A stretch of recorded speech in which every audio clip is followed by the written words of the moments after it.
వరుసగా సిట్ విచారణ ఎదుర్కొంటున్నటువంటి బీఆర్ఎస్ లీడర్లు తీవ్రంగా కాంగ్రెస్ పార్టీ లీడర్లపై ఆరోపణ చేస్తున్నటువంటి పరిస్థితి. స్వయంగా రేవంత్ రెడ్డి కావాలని మమ్మల్ని ఇబ్బంది పెడుతున్నాడు, ఇందులో ఎక్కువ చిన్న తప్పు కూడా మేము చేయలేదు బీఆర్ఎస్ పార్టీ ఆరోపణ చేస్తుంది. ఈ అంశం మీద బి రైలే గారు ఉన్నారు, కాంగ్రెస్ పార్టీ సంబంధించిన సీనియర్ లీడరు.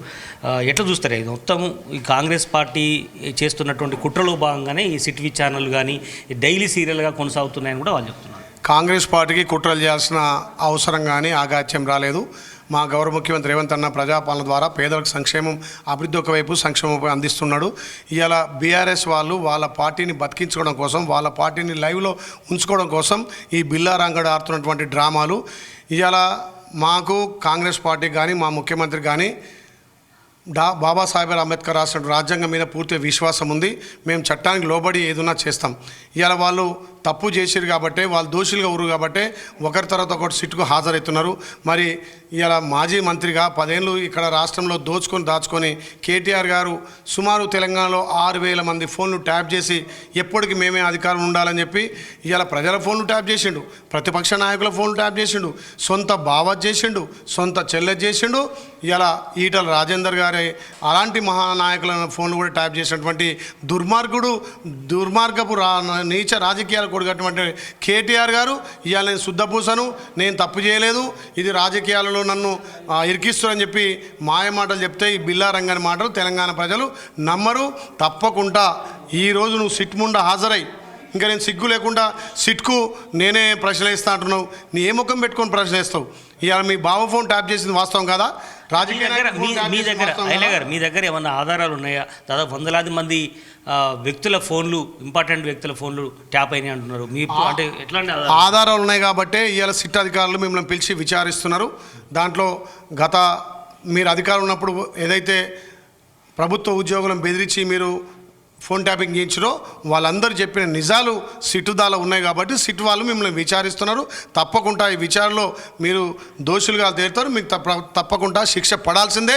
తెలంగాణ ఆత్మ గౌరవాన్ని ఇవాళ తాకట్టు పెట్టి త్యాగాల మీద ఏర్పడ్డటువంటి తెలంగాణను దుర్మార్గంగా దోచుకొని మీ స్వలాభం కోసం ఎంతోమందిని ఇలా బలి చేసి ఎంతోమంది సంసారాల్లో ఇలా నిప్పులు పోసి మీరు ఆనందం పొందుతున్నారు. కాబట్టి దానికి మీరు తప్పకుండా చట్ట పరిధిలో శిక్ష అనుభవించాల్సిందే. తెలంగాణ ప్రజలకు మీరు తప్పును ఒప్పుకొని నాకు తప్పైందని చెప్పి ఇవాళ సిట్ ముందు కేటీఆర్ ఒప్పుకోవాల్సిన అవసరం ఉంది. ఇంకా శుద్ధపూస లెక్క నేను తప్పు చేయలేదు, ఏదో గొప్ప ఘనకార్యం చేశానని 1000 మంది ఎంపేసుకొని పోతే తప్పు ఒప్పు కాదు. దీనికి శిక్ష అర్హుడు. కేటీఆర్ చేసిన దుర్మార్గంతోటే, ఆయన అహంకారం, ఆయన బలుపుతోటే ఇవాళ తెలంగాణలో అధికారం కోల్పోయిండు.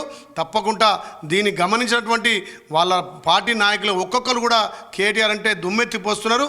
స్వయంగా వాళ్ళ చెల్లెనే ఆయన మీద దుమ్మెత్తి పోస్తుంది, ఆ నిజాలు చెప్తుంది. మరి దానికి మీ కుటుంబంలో చెల్లెకు సమానం చెప్పనని తెలంగాణ ప్రజలను తప్పుదో పట్టించడానికి, తెలంగాణలో ఒక డైవర్ట్ పాలసీ చేయడానికి కేటీఆర్ ఆడుతున్నటువంటి డ్రామాలు. అంటే చివరిగా బొగ్గు గనికి సంబంధించినటువంటి దాంట్లో తవ్వకాల్లో జరిగినటువంటి మొత్తం బయటికి చెప్పడం వల్లనే మా మీద ఈ రకమైన సిట్ విచారణ వచ్చినాయని హరీష్ రావు ఆరోపణ చేశారు. కేటీఆర్ ఎక్కడ కూడా ఎంతమంది మీద ఇంకా సిట్ విచారణ జరిగినా మేము మాత్రం వదలం, వాళ్ళ బండారం బయట పెడతామంటారు. ఇప్పుడు బొగ్గు గనులు అంటే కేంద్రం కూడా వాటా ఉంది కదా, 49% కేంద్రం ఉంది కదా. మరి కిషన్ రెడ్డి గారు చెప్పాలి కదా. అక్కడ మా దళిత బిడ్డ గతంలో దళితుల ముఖ్యమంత్రి చేస్తానని కేసీఆర్ చేయలే. ఇవాళ మా ప్రజాప్రభుత్వం ఇందిరమ్మ రాజ్యంలో ఒక దళితుడు బట్టి విక్రమార్క ప్రజలకు మంచి పరిపాలన అందించి ఒక ఉప ముఖ్యమంత్రిగా, ఒక ఆర్థిక శాఖ మంత్రిగా ముందుకు పోతుంటే ఒక దళిత బిడ్డ ఉప ముఖ్యమంత్రిగా ఉంటే ఓర్వలేని టీఆర్ఎస్ వాళ్ళు మా బట్టి విక్రమార్కను కూడా అవమానపరిచే విధంగా ఆంధ్ర స్కామ్ అంటున్నారు. మొన్నే మా గౌరవ మంత్రి కోమటిరెడ్డి వెంకరెడ్డి గారు మంత్రి పదవిని త్యాగం చేసిన వ్యక్తి మీద కూడా ఆ రకంగా దుష్ప్రచారాలు. అంటే వాళ్లకు ప్రజాప్రభుత్వం అందిస్తున్నటువంటి ప్రజాపాలన మీద వస్తున్న ఆధారం చూసి ఓర్వలేక ఒక్కొక్కరిని ఇక్కడ డిమోరల్ చేయాలి, ఒక్కొక్కరి మీద ఇట్లా బదనాం చేయాలి, స్కామ్లు చేయాలని మీరు చేసి తప్పులు, మీరు చేసి స్కాములు చేసి పక్క వాళ్ళని అంటే అది బాగుండదు. ఎన్ని చేసినా అది మీ ఉడకే మెడకే చుట్టుకుంటుంది. అది చేసిన పాపం తప్పకుండా ఊరికే పోదు. తెలంగాణ త్యాగాల మీద వచ్చిన తెలంగాణ ఇలా భోగాలు అనుభవించింది. మీరు కార్ రేసింగ్కి సంబంధించినటువంటి దాంట్లో విచారణలు ఎదుర్కొన్నారు, దాని తర్వాత ఇప్పుడు సిట్ విచారణ అంశం మీద ఎదుర్కొంటున్నారు. కేవలం విచారణల వరకు మీద పరిమితం అవుతున్నాయి, అరెస్టులు ఉండే అవకాశం ఉంటుందా? తప్పకుండా సిట్టేసిందే దాన్ని విచారేయమని ఈ కారేసి కూడా వాళ్ళు విచారించరు. తప్పు చేసిన వాళ్ళకి శిక్ష అనుభవిస్తారు. తప్పకుండా కేటీఆర్ ఒక దుర్మార్గుడు ఆలోచనతోటే 10 ఏళ్ళు రాష్ట్రాన్ని భ్రష్టు పట్టించి అప్పులకు నెట్టేసింది కాబట్టి ఒక్కొక్కటిగా తప్పకుండా ఆయన మీద చర్యలు తీసుకుంటారు. శిక్ష అనుభవించవలసిందే. రైట్. ఖచ్చితంగా సిటీ విచారణే కాదు, భవిష్యత్తు తప్పు చేసి ఉంటే అరెస్టులు కూడా ఉంటాయన్నటువంటి విషయాన్ని కూడా బీర్ల ఐలే చెప్తున్నటువంటి పరిస్థితి కనిపిస్తుంది. కెమెరా పర్సన్ క్రాంతో, Narendra Zee Telugu news, assembly నుంచి.